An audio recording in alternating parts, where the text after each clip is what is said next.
Good morning everyone. आज फिर हम देख रहा है, कल देखे थे, कल हम कुछ एग्जाम्पल देख लिए थे, शायद 10 तक देख लिए थे। 11 नंबर एग्जाम्पल आपका सेम है, आप उसको बनाने की कोशिश करेंगे। हम 12 नंबर देखते हैं, जो नया टाइप क्वेश्चन होगा उसी को हम देखेंगे। तो एक एग्जाम्पल हमारे सामने है, बोर्ड पे देखेंगे कि find the middle term of the AP. इतना दिया हुआ है, मिडिल टर्म निकालना। मिडिल मतलब क्या? बीच वाला टर्म। अगर हम बात करते हैं कि इस यहाँ पे देखेंगे कि जो एपी मेरा दिया हुआ है वो 230, 205, 197 इस तरह जा रहा है। ये घटते क्रम में, डिसेंडिंग ऑर्डर में है ना, तो घटते क्रम में इसमें कितने नंबर ऑफ टर्म है हमको तो नहीं पता, लेकिन एक एग्जांपल लेते हैं जिससे हम कहते हैं कि 5, 4, 3, 2, 6 सॉरी हम ऐसे करते हैं कि 5, 8, 11, 14, 17 ऐसा कोई एपी दिया गया है, ठीक है। ये कोई एपी है, कहा जाएगा इसका मिडिल टर्म बताएं। तो मिडिल टर्म कैसे बताइएगा? मिडिल मतलब क्या? तो बीच में है, तो बीच में आपको तो यहाँ आसान लग रहा होगा दिखने में कि हाँ चलो भाई ये कितना है 1, 2, 3, 4, 5, तो ये बीच वाला कौन होगा? तो बीच वाला ये हो जाएगा, यही टर्म मेरा बीच वाला होगा। तो मिडिल टर्म कौन सा होगा? तो मिडिल टर्म आप कहेंगे सर 11 होगा यहाँ पे, तो यहाँ पे 11 हो गया। लेकिन यही अगर टर्म बहुत लंबा दे दिया जाए तो उसमें तो पहले n पता करना होगा। यहाँ आपको n पता है ना कि 1, 2, 3, 4, 5 टर्म है, यानी कि n पता है। n बराबर क्या होगा? यहाँ पे 5 हो गया। तो मिडिल टर्म निकालने के लिए क्या करना होगा हमको? यहाँ पे मिडिल टर्म इसका क्या होगा? ये अगर n यहाँ पे ऑड नंबर में होता है तो हम यहाँ क्या करते हैं n + 1/2 कर लेते हैं, ताकि यहाँ पे क्या हो जाए कि 5 + 1/2 यानी कि ये हो जाएगा 6/2, यानी कैंसिल होकर ये हो जाएगा 3, यानी 3 मतलब क्या? Third term. यहाँ देखेंगे 1, 2, 3, यानी थर्ड टर्म जो होगा मेरा कौन सा टर्म होगा? Middle term. कौन सा हो गया? थर्ड टर्म हो गया।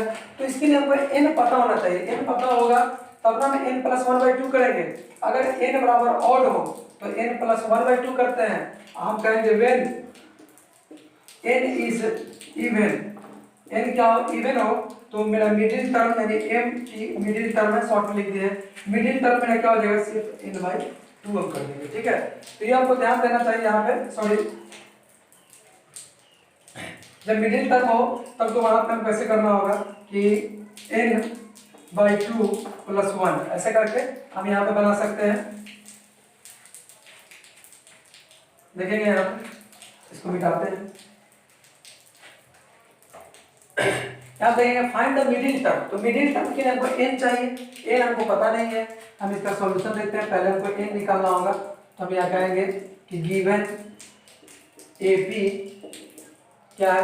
213, 205, 197 डॉट डॉट डॉट कहाँ तक है? 37। यहाँ पर हमको पता नहीं है कितने टर्म्स है, बीच में गैपिंग है और भी बहुत सारे टर्म्स यहाँ लिखे होंगे। यहाँ पहले हमको क्या करना होगा कि पता करना होगा a कितना है। a का मतलब फर्स्ट टर्म यानी 213 है ना। उसका d निकालना होगा। d क्या होता है? तो हम कहेंगे कि t2 - t1 यानी second term minus first term यानी ये कितना हो जाएगा घट के? कि हम बोल सकते हैं -8 हो जाएगा। नहीं, -8 हो गया, अब d हो गया -8। और यहाँ देखेंगे कि tn यानी लास्ट टर्म में दिया हुआ है मेरा, यानी लास्ट टर्म को हम tn से करते हैं 0। तो लास्ट टर्म, यही लास्ट टर्म है मेरा ना, यहाँ फुल स्टॉप दिया हुआ है। लास्ट टर्म 37 है, लास्ट टर्म हो जाएगा यहाँ पे। अब यहाँ पे हम पहले क्या करते हैं? n निकालना है। n निकालने के लिए क्या करते हैं? हम पहले ही बता चुके हैं कि tn जैसे ही हमको दिया रहेगा tn का ही लिखेंगे फॉर्मूला। तो tn बराबर क्या हो जाएगा? क्योंकि tn इक्वल टू क्या होता है? a + n - 1 into d। अब देखेंगे a की जगह पे 213 प्लस n कितना है नहीं पता है, तो n - 1 इंटू d कितना है? -8 से मल्टीप्लाई करेंगे। और यहाँ tn दिया हुआ है 37, तो tn की जगह पे 37 हम पुट करेंगे। यहाँ पे tn is equal to 37, 213 plus यहाँ देखिए -8 इंटू n क्या हो जाएगा? -8n, और यहाँ माइनस माइनस प्लस 8 इंटू 1 8 हो जाएगा। 37 इज इक्वल टू, यहाँ देखेंगे 213 और 8 क्या हो जाएगा? 221 और -8n। ये 231 माइनस में आ जाएगा, तो 37 इधर लिख देंगे माइनस में, है ना, इधर -8n, यहाँ सब्ट्रैक्ट कीजिए, सब्ट्रैक्ट करेंगे तो हो जाएगा -184 is equal to -8n।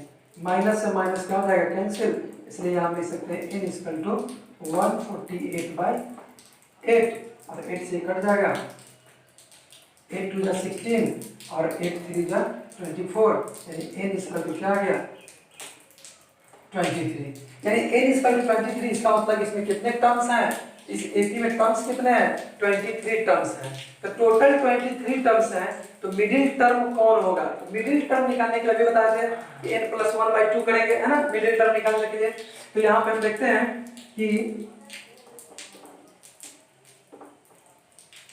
Middle term निकालने के लिए क्या करेंगे, n+1/2, इसका मतलब n की जगह पे 23 + 1/2, ये हो जाएगा 24/2, यानी कैंसिल करके ये हो जाएगा 12, यानी कि मिडिल टर्म कितना आ गया 12, यानी 12 टर्म जो होगा वो मेरा क्या होगा, मिडिल टर्म होगा। लेकिन हमको ये नहीं बोला है कि मिडिल टर्म कितना होगा, हमसे पूछा मिडिल टर्म कौन सा डिजिट होगा, यानी कौन सा होगा मिडिल टर्म, तो मिडिल टर्म क्या आ गया 12, इसलिए t12 निकाल देते हैं कि कौन सा नंबर होगा। तो मिडिल टर्म यानी t12 बराबर क्या होता है a + 11d, याद कीजिए 12 है, 12 से 1 कम 11d है ना, तो t12 इसका क्या होगा a + 11d। अब a की जगह पे वैल्यू पुट कीजिए 213 प्लस 11 इनटू d क्या है -8, यहाँ हो जाएगा 213, ये हो जाएगा -88, है ना। अब ये सब्ट्रैक्ट कर दीजिए, 13 में से 5 जाएगा 125, यानी कि 125, ये मिडिल टर्म यानी कि 12th टर्म कितना हो गया 125, यही है मेरा। देखेंगे इसको लिख लेंगे, देखेंगे next question example number 14, for what value of n are the nth term of the following two APs, दो एपीज है, एक ये एपी दिया हुआ है, एक ये एपी दिया हुआ है, कराया दोनों का for what value of n का वैल्यू निकालना है जिसका nth टर्म क्या है सेम है, इन दोनों का nth टर्म सेम है। nth मतलब क्या, लास्ट टर्म, नहीं हम तो लास्ट टर्म समझते हैं, तो nth टर्म क्या है इसका सेम है, तो nth टर्म सेम है तो कुछ नहीं, बहुत आसान है, इसका nth निकाल लीजिए और इसका भी nth टर्म यानी tn निकाल लीजिए। अब दोनों को क्या करना होगा, सेम कर देंगे तो वहां से n का वैल्यू आ जाएगा, तो वही n का वैल्यू हमसे पूछ रहा है। तो देखेंगे यहाँ पे कि सॉल्यूशन देखेंगे, यहाँ पहला एपी दिया हुआ है तो हम यहाँ लिखेंगे given first AP is equal to 13 19 25 dot dot dot आगे तक है।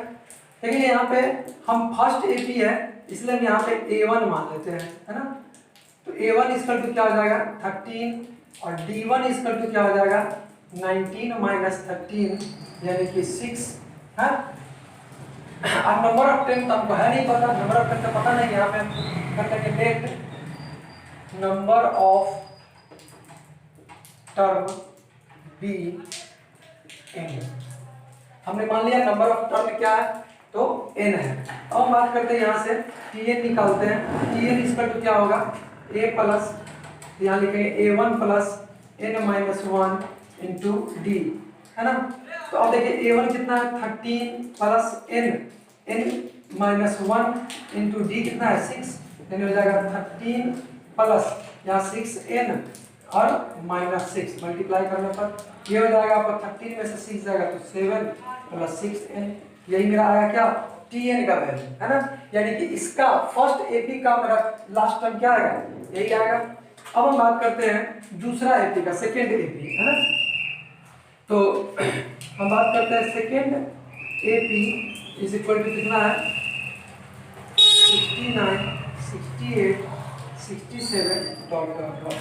यहाँ पे बात करते हैं कि यहाँ पे a2 ले लेते हैं, इसका फर्स्ट टर्म a2 है ना, ये हो जाएगा 69 और d2 ले लेंगे तो क्या हो जाएगा 68 - 69 यानी -1, है ना।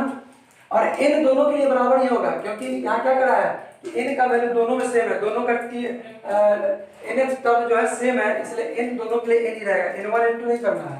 अब यहाँ पे हम tn निकालेंगे, इसका लास्ट टर्म अगर निकालते हैं तो इसका क्या हो जाएगा a2 plus n minus 1 into d2। a2 कितना है 69 plus n minus 1 into d2 क्या है -1, ये हो जाएगा 69, यहाँ देखिए -1 से मल्टीप्लाई करेंगे तो -n, और ये हो जाएगा माइनस माइनस प्लस 1 इंटू 1 यानी 1, यानी यहाँ हो जाएगा 70 माइनस n। ये मेरा क्या हो गया, फर्स्ट एपी का nth टर्म ये आया और सेकंड एपी का nth टर्म ये आया। या क्या करा है कि nth term of the following two APs the same, यानी कि दोनों एपी का nth टर्म क्या है सेम है। तो यहाँ पे हम देखेंगे कि अकॉर्डिंग टू क्वेश्चन हम दोनों का nth टर्म सेम है, दोनों का nth टर्म सेम कर देते हैं यानी इक्वल कर देते हैं। 7 plus 6n is equal to, इसका nth टर्म क्या है 70 माइनस n, है ना। यहाँ पे देखिए दोनों का nth टर्म सेम कर दिया है, इसका nth टर्म 7 प्लस 6 है और यहाँ nth टर्म क्या है 17 माइनस n, ये दोनों हमने सेम किया।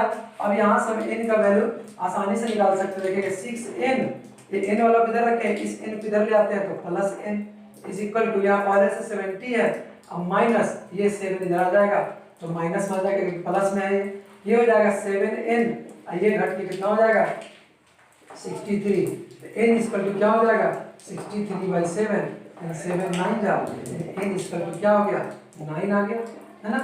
n इक्वल टू क्या हो गया 9 आ गया, n का वैल्यू मेरा क्या हो गया निकल गया। आगे क्वेश्चन है आल्सो फाइंड दिस टर्म, यानी कि ये 9 तो आ गया तो 9th टर्म कर रहा है हमको निकालने के लिए। तो 9th टर्म किसका, ये एपी का इस एपी का, कोई मतलब नहीं किसी एपी का निकाल देंगे, दोनों का निकालिए, है ना। तो हम क्या करते हैं 9th एपी हम निकाल देते हैं यहाँ पे।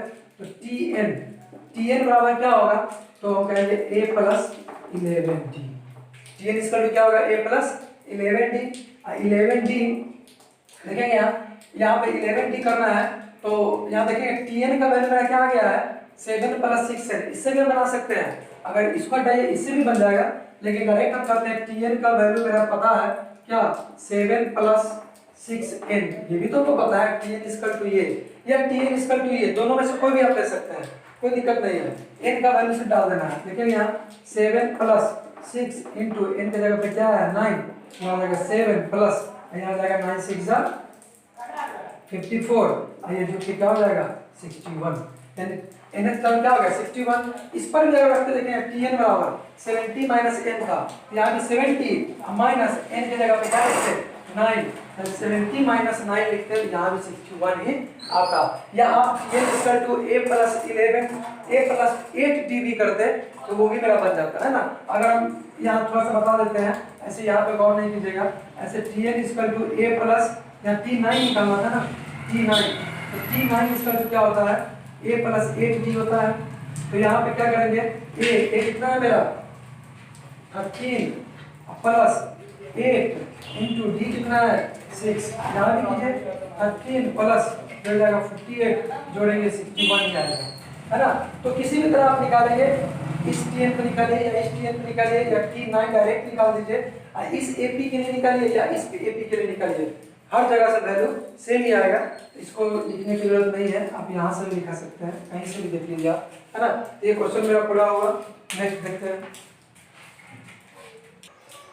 देखेंगे नेक्स्ट क्वेश्चन है सामने बोर्ड पे, it 7 times the 7th term of an AP is equal to the 11th times the 11th term, then what will be its 18th term. यानी कब कह रहा है इस क्वेश्चन में कि किसी एपी का, यहाँ पे दो एपी की चर्चा कर रहा है, दो को कोई एपी दिया हुआ है, दो को सीरीज दिया हुआ है, तो दोनों एपी का क्या कर रहा है, पहला एपी का 7th टर्म का 7 टाइम्स ये इक्वल होगा दूसरे एपी का 11th टर्म का, है ना।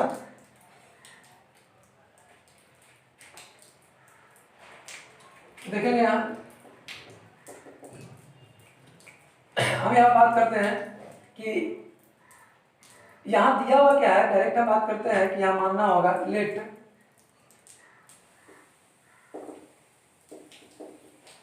First term and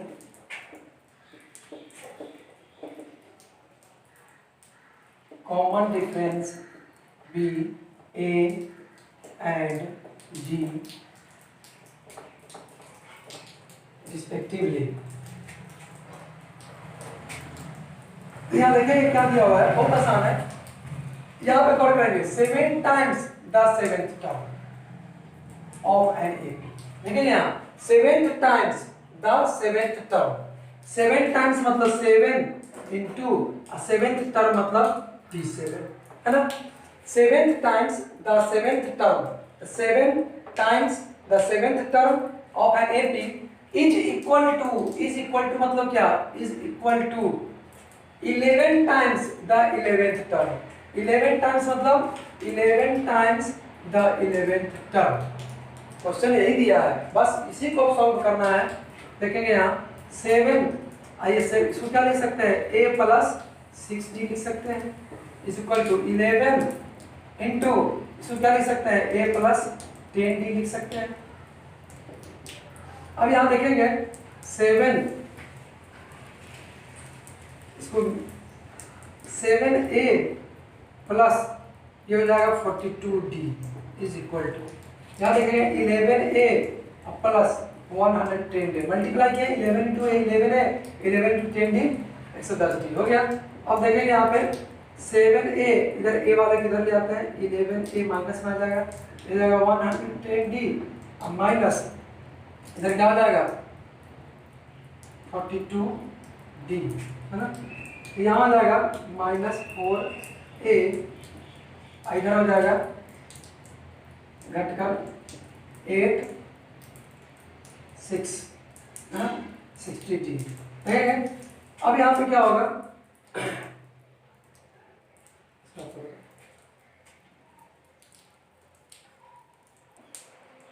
-4a equal to 68d। अब देखेंगे -4a को हम इधर ले जाते हैं, ठीक है, तो यहाँ तो कुछ नहीं हो जाएगा, 0 हो जाएगा, 0 इज इक्वल टू -4a इधर आएगा तो क्या हो जाएगा +4a और प्लस यहाँ पे 68d ऑलरेडी है ना। अब 0 इज इक्वल टू, इसमें क्या कर लेते हैं 4 कॉमन ले लेते हैं तो क्या हो जाएगा a प्लस 17d है ना। अब देखेंगे इस 4 को इधर ले आइए तो 0/4 आ जाएगा, इंटू में तो डिवाइड में आ जाएगा a प्लस 17d। ठीक है, अब देखेंगे 0/4 क्या हो जाएगा 0। अब देखेंगे यहाँ a प्लस 17d, इसको क्या लिख सकते हैं T18 लिख सकते हैं ना, T18 equal to a plus 17d, यानी कि यहाँ पे T18 का वैल्यू कितना आ गया 0 आ गया। हमसे क्या पूछ रहा था, what will be its 18th term, यानी 18th टर्म कितना आ गया 0 आ गया, यहाँ पे लिख देंगे 18th term of an AP of this AP is 0। आज के लिए इतना ही, हम वीडियो यहीं पे समाप्त करते हैं। आज कम क्वेश्चन नहीं हो पाया है ना, तो हम नेक्स्ट डे कल फिर या नेक्स्ट वीडियो में हम फिर देखेंगे आगे, और वीडियो मिल जाएगा, हो सकता है आज ही मिल जाए आगे का वीडियो। तो इस वीडियो को तब तक आप देखें, आगे नेक्स्ट कुछ देर बाद मिल जाएगा या शाम तक मिल जाएगा है ना। That's all for today.